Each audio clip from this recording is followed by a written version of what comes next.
This is a fact. The society of guys becomes stratified somewhere in the fourth grade, and nothing changes for the next 70 years. You can see this at any social gathering. There are jocks, ladies' men, nerds, and the nameless, faceless masses, all crowded into small groups. But you never see guys from one group mixing with another. Of course, some athletes can be ladies' men, and some nerds can be faceless. But in general, they all remain at the same level they occupied when they were 9 years old. I've never been a ladies' man, but I was an athlete, so to speak. I was a swimmer in college, which most athletes don't consider a sport. But my university letter looked the same as everyone else's, and so I usually found myself in the group of athletes when they gathered for homecomings. The only thing I hate more than talking to a bunch of people I don't know, talking about things I don't care about. But I still stood there. This was because my wife Janet requested my presence. I believe her exact words were, "Come meet or you won't get any sex, cowboy." And since my wife is still a very hot little thing, I wasn't going to leave her unattended while her former classmates were ogling her cheerleader body. That's why I stood next to Mike Harper on the 15th anniversary of our graduation. Mike was a very average football player, but he was a ladies' man of the highest order. I was neither one nor the other, but since I was standing next to him in the official varsity tent, he simply decided that I deserved attention, and he was definitely staring at Janet. He turned to me, like a real man to another, and said, "Just look at that chick there." Seriously, he's 36 years old, and he just called a mother of two a chicken. I glanced lazily towards Janet. She stood with her back to us. Her long, beautiful legs with well-developed calf muscles and her gorgeous round ass were adorned in a relatively modest little black dress. Her thick, beautiful brown hair fell in waves down her back, just above her narrow, feminine hips. She's still dancing, and she was a gymnast and a cheerleader in college. To say that she has retained a slender body is to say nothing. But it was her intelligence, humanity, cheerful outlook on life, and fundamentally strong moral values that I fell in love with. Why she fell in love with me is a mystery, but the gods work in mysterious ways, and I didn't want to look a gift horse in the mouth. So I just accepted my luck and married her. And thanks to Janet and our 10-year-old son and 8-year-old daughter, I am a very happy person. Harper's voice brought me back to the present moment. He said, "I remember her from when I played. She was the hottest cheerleader on the field. I watched her when I wasn't on the field. I heard from other guys that she was the wildest lover, but I don't have it. It was such a pleasure." It was a little unsettling. I was forced to take his words at face value, because I didn't know Janet in college. We studied at the same educational institution, but it was large and our paths did not cross. There were no cheerleaders for the swim meet. In fact, we were happy if 100 people showed up. I met her in graduate school. We are both MBAs. If she was a great lover then, it wasn't with me. So everything Harper said gave me a wave of nostalgia for those wild frat parties. I wasn't exactly celibate. Many women like the slender body of a swimmer more than the muscular types of football players, and that's why I had enough hot women. However, I could personally confirm that the title of World's Wildest Mistress still applies to my wife even after 12 years of marriage. In fact, she spent hours lovingly proving this to me last night. I had forgotten how uninhibited and loud she can be when our kids aren't around. Harper said conspiratorially, "Do you know anything about her? Is she married? What's her story?" I said, just as conspiratorially, "She sure is married, man. Can't you see the size of the stone on her finger? And she seems like a really cool chick." If he could go back to being a teenager, so could I. I added, "A woman like her probably has children, and she would never cheat on her family." I said this with conviction because I knew and believed it. He laughed mockingly and said, "Do you want to bet? These are the easiest ones." This made me seriously angry. I said heatedly, "Why should I argue about some poor woman's fidelity with a man I don't even know?" He grabbed my hand, shook it, and said, "Mike Harper, nice to meet you. How much do you want to bet?" What's with these simple-minded idiots? Life is just a game for them. Every guy in the treehouse is a friend, and every woman is a conquest. I should have told him right away that I was Janet's husband. Anything short of this was morally unacceptable. But Janet was the one who put this fool on me. I hate homecomings, and she dragged me there screaming and yelling. So now I just went with the flow. I know, I'm probably too calm. If I thought this idiot had any chance of success with Janet, I would have just walked away. I love my wife too much to use her as a bet. But this guy's attitude towards her was so arrogant that I was furious. And I do really stupid things when I'm angry.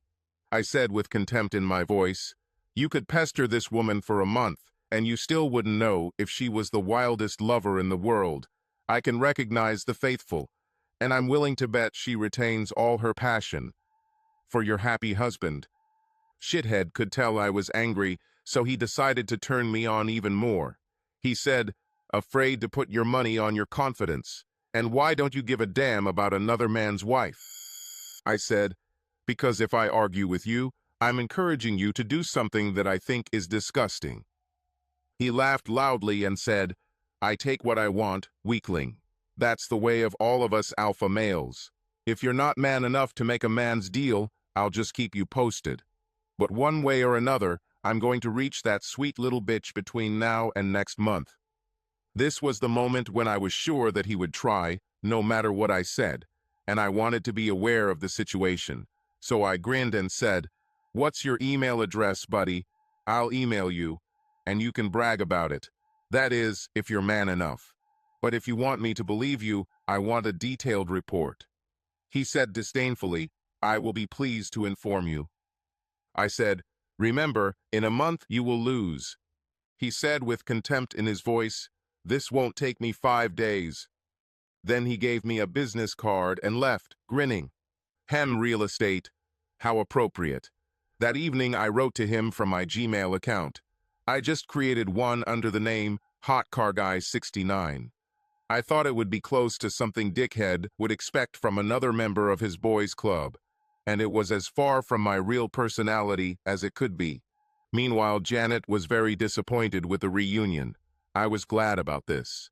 She told me that the women present were either divorcees who were looking to find their next husband, or they were girls who never grew up after their student life. I wanted to tell her that I had met a famous sorority boy who would make all her friends look completely mature. Actually, I should have done it. But the whole problem seemed so childish that I didn't want to admit that I got involved in it. It was awkward, and I had a feeling that Janet would not be happy to know who the target was and how easily I had been deceived. Then she started killing me with sex.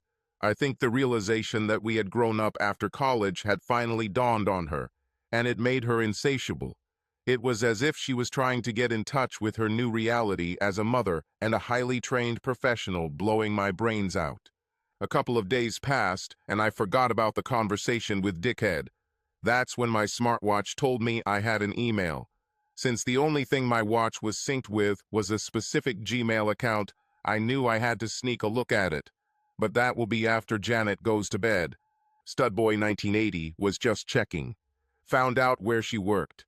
Don't know why a hot girl like her isn't at home taking care of her kids and husband like a woman should. It makes me feel better, though.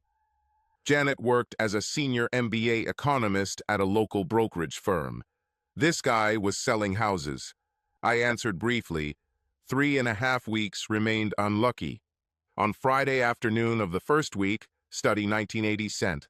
Caught her at lunch. Always eats in the same place. She fell for the new you in school gambit. In a week, she will be mine. At the same time, I assumed that Janet allowed him to approach her at lunch. So as soon as she walked through the door, I asked, "How was your day?" I thought meeting an old school friend was so unusual that she mentioned it to me.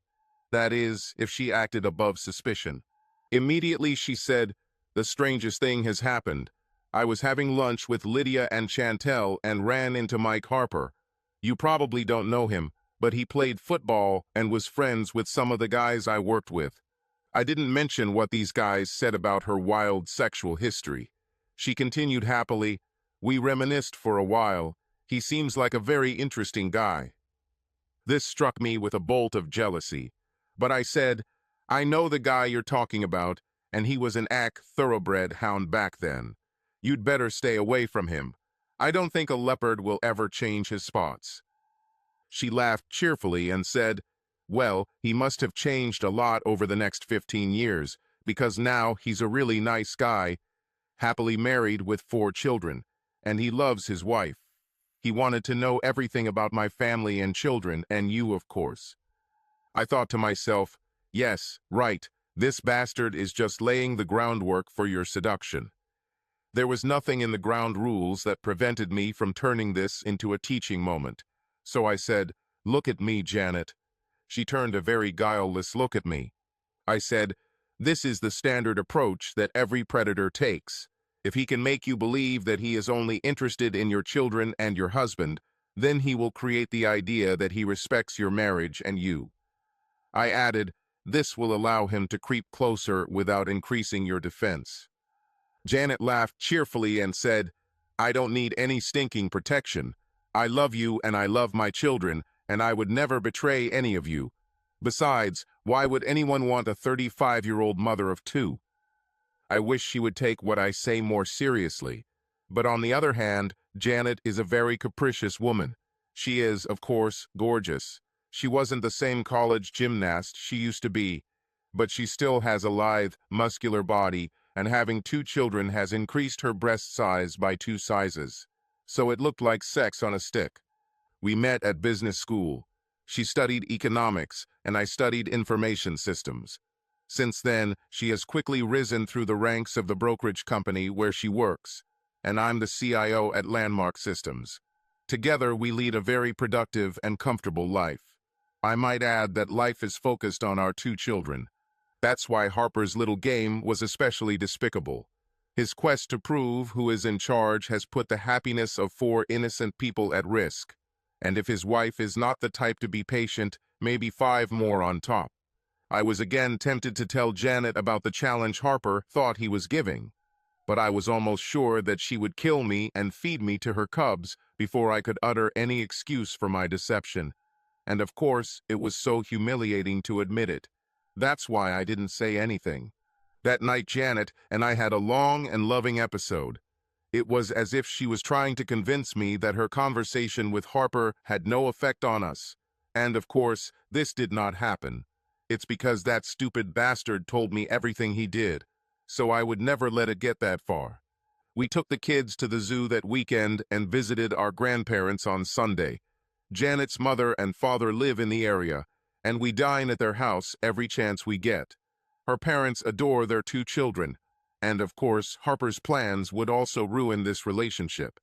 Therefore, I added 2 more counts to his indictment. He contacted me the following Tuesday. He said, this time she was left alone. I spent the entire lunch break catching up. Mentioned some of her wildest moments in Alpha Foo, and she didn't deny it. The chick wants me, I can say that. I retorted, in your dreams, just talk and no action. The following Thursday I received, picked her up and took her to lunch. She thinks I work in the next building.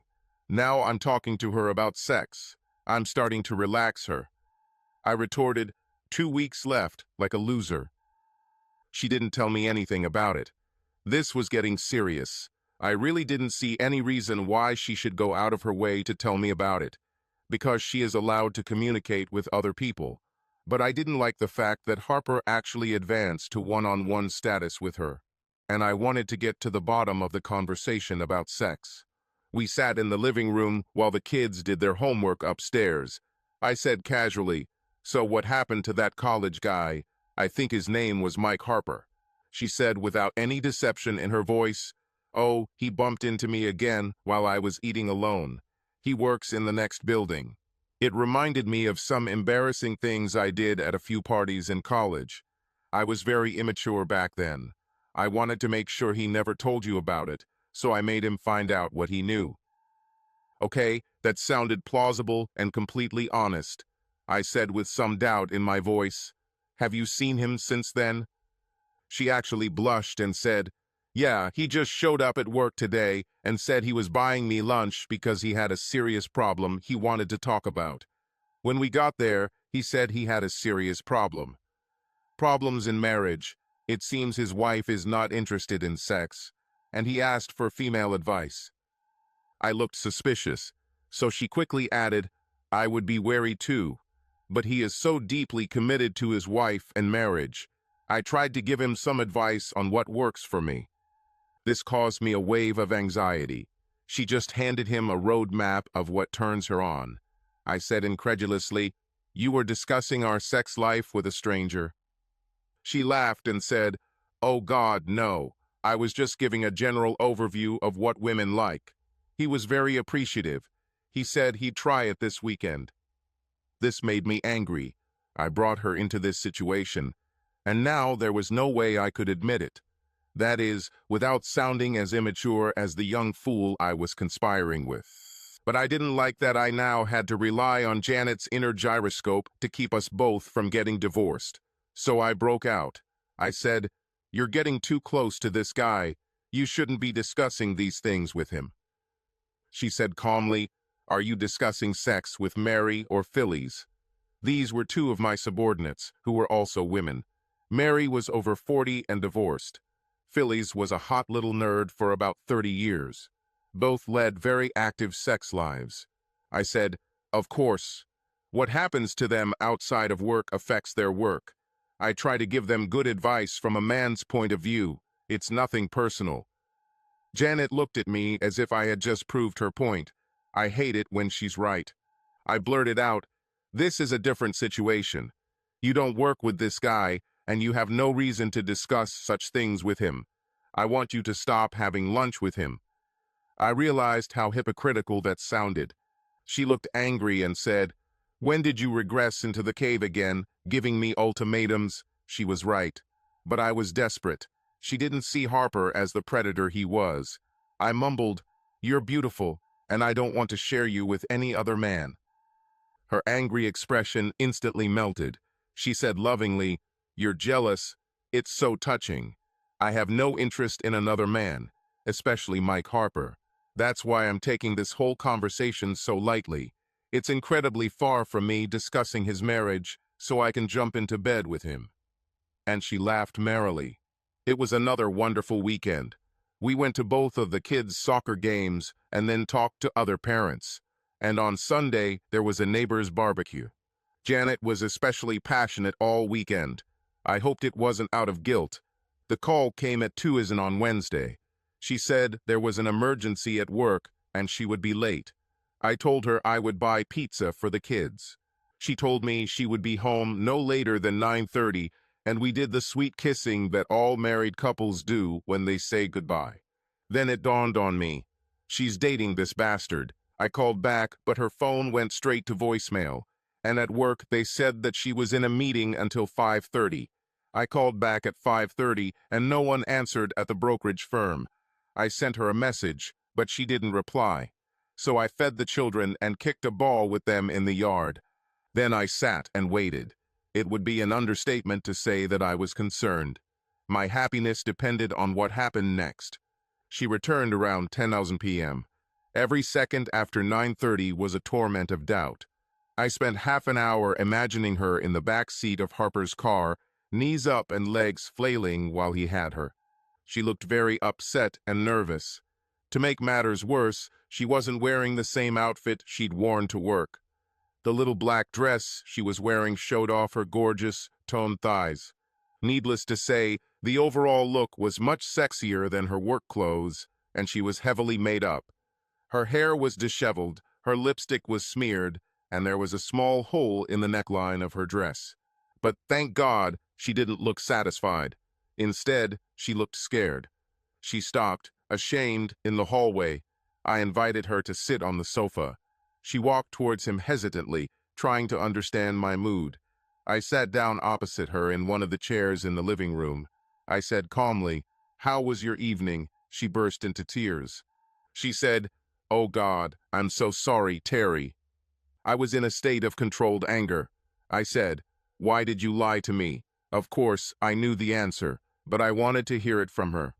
She said, I was planning to change into my work clothes before coming home, and you would never have known. But he attacked me in the parking lot. He kissed me and tried to feel my breasts, and it upset me so much that I just ran back here to safety. She looked at me pleadingly and said, I know it looks bad, but all I did was agree to have dinner with him. I didn't give him permission to grope me. I added, You forgot the part where you lied to me to do this. Between sobs, she said, I knew you wouldn't approve, but I thought I was doing the right thing, so I went with him without you knowing. He told me it would help him regain his confidence. I said, That's bullshit. You deliberately went on a date with this guy. It's betrayal, pure and simple, and you know it. That's why you didn't want to tell me. I said, getting angrier, Put yourself in my shoes. What would you think if I lied to you so I could spend the evening with my ex-college lover? Her face turned pale. She said, Say no more. It would destroy me. Then I slyly said, I wonder what his wife would say if I called her and asked her what she thought about the situation. It got to her. She said, Oh God, don't do this. His marriage is in enough trouble already. This will kill him. I said threateningly, What do you think you just did to ours? She burst into tears. She said, I'm so sorry. What can I do to make it up to you? I laughed bitterly and said, It's already happened. You've already lied to me.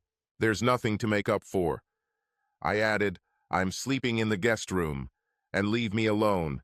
I moved all my stuff while you were on your date. She said sullenly, It was just dinner. It wasn't a date. I said, Potatoes are potatoes. In my eyes, it was a date, and my eyes are the only ones that matter now. It will be a long time before I trust you again. Then I stood up and tried to look decent while I headed upstairs to my lonely bed. She knocked and tried to talk to me, but I'm already done talking. I told her I'd think about it and we'd talk in the morning. I heard her sobbing at the end of the corridor. I returned, knocked, and entered our bedroom. She jumped up as if I had come to forgive her, perhaps to enjoy some hot make-up sex. Instead, I said, Don't make noise here. You'll upset the kids. Her face darkened, and she returned to sobbing. I closed the door and went back to my room. It was cruel. I knew it, but I wanted her to feel as bad as I did. The only thing I got was the fact that the deadline was tomorrow and the shithead would be gone. I wasn't done with him yet, but first I wanted to stop the bleeding in my marriage before giving him the punishment he deserved. As expected, Study 1980 sent a letter. He boasted, Took this bitch out to dinner. She got all dressed up for me. I knew she wanted me, but she chickened out when we got back to my car. She let me kiss her a little, but when I went to her breasts, I was scared. I was so close to taking her. I could feel her excitement. I replied, Too bad, loser. The deadline is up and you've lost. Find another poor woman to molest, because the bet will be void at midnight. He replied, LMFAO, no bitch gives me bruises or gets away with it. I'll make her my personal bitch, no matter the cost. I just won't entertain you anymore while I'm doing it. I replied, A bet is a bet. I'll tell everyone you're a fool and a loser if you don't leave this. He replied, Are you her husband? I would believe it, the way you act. But this bitch is too hot for someone like you. I've changed my mind. I'll have sex with her and tell you how much fun it was. I replied, Remember this conversation when bad things start happening to you, dickless. I was going to take revenge on him with interest, but first I had to fix my marriage. The fact that the bastard was still after Janet was causing me serious torment, because I just destroyed a lot of bridges with her. So no matter what it cost me, I had to lay all my cards on the table. I didn't sleep a wink. Janet looked like she hadn't slept either. We sent the children to school. Then I reported that I was sick. She is too. I said, We need to get this under control now. We've always dealt with problems in our marriage together, and this is a particularly nasty situation. She began to cry.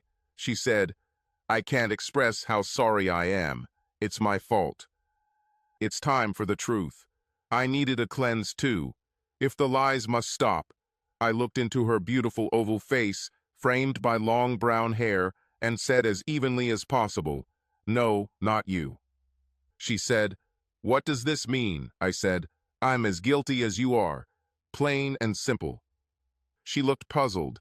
I said, "Remember homecoming last month?"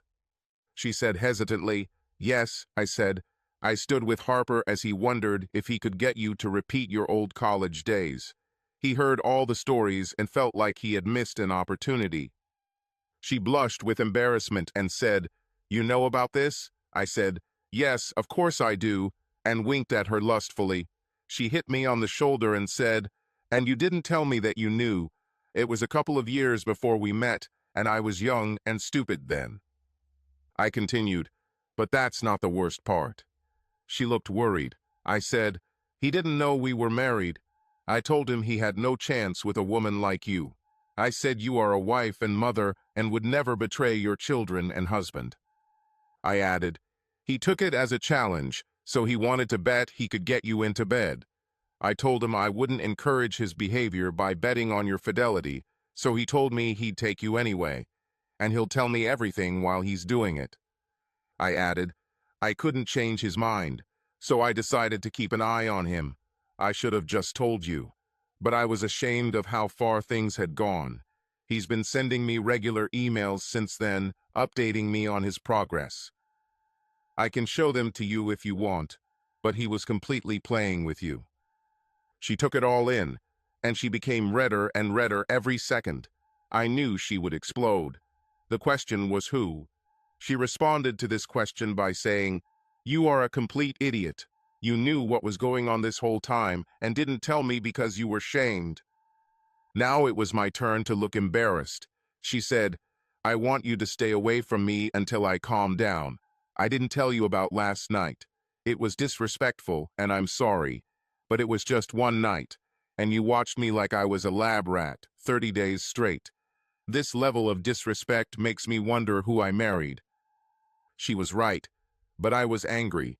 I said, "If you had just told Dickless to go to hell like I told you, we wouldn't be having this conversation." She said, "And if you hadn't put me in this position, we wouldn't be having this conversation. Maybe I'll just sleep with him and make him happy." This was the last straw. I said, "If you do anything other than tell this bastard to go to hell, we better start dividing up the property, because we're going to end up." With these words, I left the house, slamming the door. I reached the car, and common sense overtook me. I just challenged my wife, the mother of my children, to be unfaithful to me, and she said she was going to do it. Needless to say, this was not very smart. We are upper-middle-class professionals with good education and high positions, and now we were acting like a couple of high school kids breaking up over a guy at prom. She lied to me. I lied to her. It was time to figure it out. I turned around and returned to the house. She was upstairs throwing things and crying. These were angry tears, not the ones she shed last night in shame. I shouted up the stairs, "I'm back, and I'm not going anywhere until we figure this out." She screamed back, "Leave me alone." Well, at least she talked to me. I went to the office. There were things I should have known a month ago.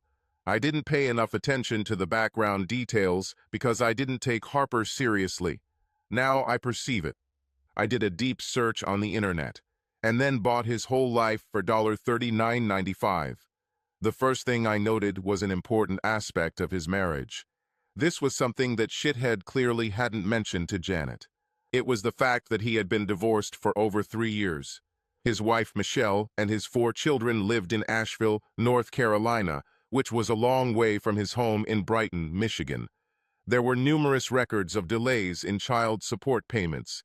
But the most interesting thing, there was a year-old alienation of affection lawsuit he was pursuing in his former hometown. North Carolina is one of the few states where such a remedy is still permitted. I printed it all out and placed the sheets vertically in a napkin holder on the kitchen counter. I shouted upstairs, "I'll leave for a while. There's something I'd like you to see in the kitchen when you're done being mad at me." She screamed, "Fuck you, HM. This may require more than a dozen roses." I had Harper's card. His place of work was not in the building next door to Janet's home in Ann Arbor. It was 30 miles away in Howell, Michigan. It was approaching lunchtime. Maybe it's time for me to buy him some snacks.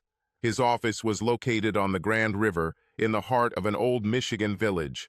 It used to be agriculture, but the neighborhood was growing by leaps and bounds, and Harper's office looked pretty busy. He was just a salesman, not an owner, but the whole place seemed prosperous enough for Harper to be able to pay child support. I said to the guy who greeted me at the door, "I need to talk to Mike Harper. Where is he?" The owner said, "He got a call a few minutes ago and he left suddenly. He said he'd be in Ann Arbor all day." A lightning bolt of melancholy pierced me. He and Janet were dating. My concern was so obvious that the owner asked, "Is there a problem?" I thought, what the fuck? He might as well know what kind of scumbag he's hiring. So I told him the whole dirty story. I made it with a lot of love and detail, including what it seemed to me like he was doing to my wife right at that very moment. The owner looked more and more shocked. Reality depends on trust. And this guy's business reputation would be seriously damaged if Harper played with the local housewives. I ended by saying, "I knew him in college, and he only thinks in one place. There's no way he's going to change his self-destructive behavior." The owner said, "Well, if it's any consolation, he's dead in this business in Michigan. Do you have a copy of this report? I'm going to take away his license." I said, "Sure, let me use your computer." The final report was another $39.95 well spent. The usual thing now would be to hook up with Harper and his wife, but she already knew he was an adulterous piece of shit. However, I called her anyway, just to leave no stone unturned. She answered the second call. Her voice sounded strong. I guess having 4 kids with this idiot would make anyone cool. I introduced myself and told her in general terms what happened. She laughed evilly and said, "That's his standard modus operandi. I forgave him the first 2 times. I was stupid." We talked about his child support situation. I told her that he had just lost his job. She said, "It doesn't matter. I'm going to get married again, and my new husband is rich and loves my children. I'll just sue the bastard until he pays." I wished her well and hung up. I was heading to the Ann Arbor area, and my next call was home. I have a voicemail there, so I called Janet's cell phone. It was turned off. I thought she would probably pick up the kids from school. That's why I went there. Billy and Brookie were in the meeting area, but Janet was not there. They were very happy to see me, since my mother usually did the carrying. I wrote to Janet that I have children. We had a quick visit to Dairy Queen, and they went to play some kids' video games. They were sweet and wonderful little people, and I will miss them if what I suspected actually happened. I sat down to wait. I needed to stay strong for the sake of the children, but the more time passed, the sadder and angrier I became. I imagined the 2 of them having wild sex in some seedy motel, and it was killing me. As the day wore on, Janet still did not appear. The children asked about her several times. I told them she works late. We had Chinese takeaway. Children especially like sweet and sour chicken. I made them start doing their homework and waited a little longer. If the stress hadn't killed me by then, it was a tribute to the cardio I'd accumulated from all those miles I'd swam. When the bell rang, it was already about 18:30. I picked up the phone and said with alarm, "Yes, hello?" The official voice on the other end of the line said, "Mr. Terry Baumgartner, please." I said, "That's him." The voice said, "This is Officer Marlon Adams, Ann Arbor Police. We're holding your wife downtown, and we need you to come here and talk to us. We can free her as soon as you do." Okay, this news almost really killed me. My blood pressure was probably fluctuating between 500 and 495 when I called Mrs. Wilson. She was a kind old widow who lived next door. I asked her if she could help me with the children. I told her that Janet needed me to pick her up. Since I had no idea what was going on, I did not go into detail about the circumstances. At 72, Anna Wilson is still an energetic old lady. 15 minutes after I called, she was in my living room, unloading a large bag of knitting. and 20 minutes later, in a panic, I appeared in the public area of the police department. My wild look probably alerted the policeman who was awaiting my arrival, because a large, friendly-looking policeman had separated from the group behind the front desk. He came up to me and asked questionably, "Mr. Baumgartner?" I blurted out. "Yes," he said, "let's talk." And he turned and walked toward one of those side rooms that police departments everywhere set aside for the conversations we were about to have. I looked at the front desk and said, "I need to know my wife's status first." He said, "I can tell you all this." With my heart in my throat, I followed him into the 8 by 10-foot green room. I had an inappropriate thought. What is it about green vomit that is so attractive to law enforcement? He sat down and looked at me for a minute, sizing me up in classic policeman fashion. Finally, he said, "We arrested your wife this afternoon on a charge of assault." I must have looked as stunned as I felt, because he continued, "She poured a cup of hot coffee on the head of a man she was talking to at Starbucks on Main. This constitutes simple assault. So, at the man's request, we arrested her and put her through the booking process." He kindly said, "We're keeping her here instead of in the jail across town because she says there are extenuating circumstances, and that you explain them to us." The facts of the situation dawned on me in a delightful flash of insight, and all I could think was, I hope it was Venti. I said, "My wife has been stalked by a sexual predator for the past month. You saw her, so you can see why. She met with him today to personally beg him to leave her alone." I didn't know if what I just said was true, but I could make an educated guess.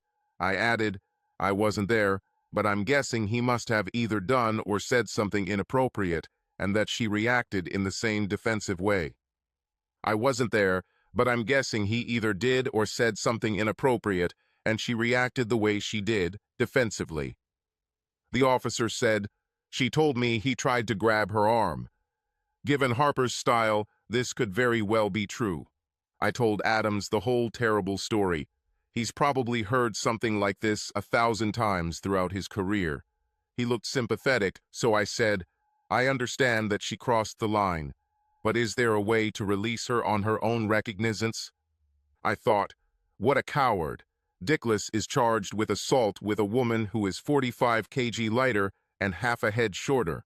I can't wait for this rumor to spread around town. The policeman looked a little relieved. He probably had the same thoughts about Harper that I did, and I'm sure interacting with this asshole didn't make him any more attractive to the cop. He said, "She'll have to sign some papers, but I think it's possible. Just wait in the lobby and we'll let her out." I stood up and shook the policeman's hand. He turned out to be a great guy. I returned to the lobby.